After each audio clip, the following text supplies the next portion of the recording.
Iran যুদ্ধ শুরুর পর থেকেই ট্রাম্পের গলার কাটা হয়ে উঠেছে হরমুজ প্রণালী। আর তেহরানের জন্য সবচেয়ে বড় হাতিয়ার এই সরু জলপথ। তবে এবার এই প্রণালী নিয়ে অবাস্তব এক ঘোষণা দিলেন মার্কিন president Donald Trump.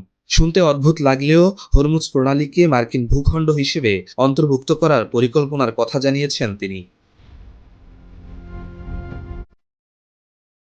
14 August new ইয়র্কে এক সমাবেশে হাজারো মানুষের সামনে ট্রাম্প বলেন, ইরান এখন ভয়াবহভাবে পরাজয়ের মুখে। তাদেরকে পরাজিত করার পর খুব শিগগিরই আমি হরমুজ প্রণালীকে যুক্তরাষ্ট্রের ভূখণ্ড হিসেবে ঘোষণা করব। ট্রাম্প তার বক্তব্যে হরমুজে মার্কিন অবরোধের কথা তুলে ধরে আরও বলেন, আপনাদের শুধু মনে রাখতে হবে, আমরা যা করছি তা পুরো বিশ্বের জন্যই একটি সেবামূলক কাজ, শুধু আমাদের নিজেদের জন্য নয়, বিশ্বের জন্য। এই অবরোধ ঠেকানো অসম্ভব। এটি যেন ইস্পাতের এক দুর্ভেদ্য দেয়াল। ট্রাম্পের বক্তব্যের পর তীব্র প্রতিক্রিয়া জানিয়েছে ইরান। দেশটির উপ পররাষ্ট্রমন্ত্রী কাজেম ঘারিবাবাদি বলেন, হুমকি দিয়ে কিংবা সামরিক শক্তি দেখিয়ে হরমুজ দখল করা সম্ভব নয়। একটি টুইট, একটি বিমানবাহী রণতরী, কোনো আদেশ কিংবা নির্বাচনী বক্তৃতার মাধ্যমে হরমুজ দখল করা যাবে না।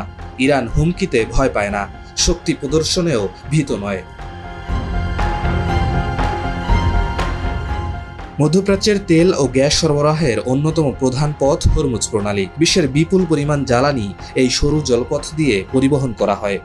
ইরান ও ওমানের মাঝখানে অবস্থিত বিশ্বের অন্যতম গুরুত্বপূর্ণ জ্বালানি পরিবহন পথ হওয়ায় এই জলপথে সামান্য অস্থিরতাও আন্তর্জাতিক বাজারে বড় ধরনের প্রভাব ফেলে। ইরান প্রণালীটি নিয়ন্ত্রণে রাখার দাবি করছে, অন্যদিকে যুক্তরাষ্ট্র বলছে তারা সেখানে অবরোধ কার্যকর করেছে। ফলে হরমুজ এখন শুধু একটি নৌপথ নয়, বরং ইরান যুক্তরাষ্ট্র লড়াইয়ের অন্যতম প্রধান হাতিয়ার। আরও গুরুত্বপূর্ণ বিষয় হলো, আন্তর্জাতিক আইন বিশেষজ্ঞরা বলছেন, কোনো দেশ একতরফাভাবে আন্তর্জাতিক নৌপথের ওপর এমন ভূখণ্ডগত দাবি করতে পারে না। তাই ট্রাম্পের ঘোষণা বাস্তবে কতটা কার্যকর হবে সেটি এখন বড় প্রশ্ন।